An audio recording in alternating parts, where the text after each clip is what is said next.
বক্তব্যে চাঞ্চল্য বীরভূমের লাভপুরে। তিনি বলছেন অন্য কোথাও ভোট পড়লে কেটে পিস পিস করে দেওয়া হবে। Viral video. নির্বাচন কমিশনে অভিযোগ দায়ের ইতিমধ্যে বিজেপির লাভপুরের দ্বারকা অঞ্চলের সাউ গ্রামে একটি দলীয় কর্মসূচিতে গ্রামবাসীদের উদ্দেশ্যে হুমকি দিতে শোনা যায় স্থানীয় তৃণমূল নেতা ডালিম শেখকে।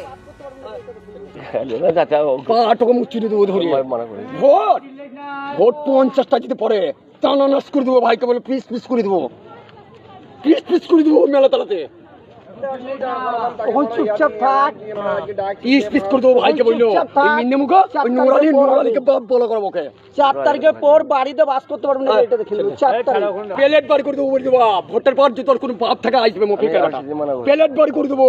ওই পায়ের যে প্লেট ফুট আছে এইখানে অপারেশন করে বাড়ি করে দেবো। ভোট জমাটা যাবে, হিসাব থাকবে, আর সেই বাড়ি করে ধরে আনবো, মেলা তালায় বেঁধে রাখবো। বে ডালিম ছাড়া নাই।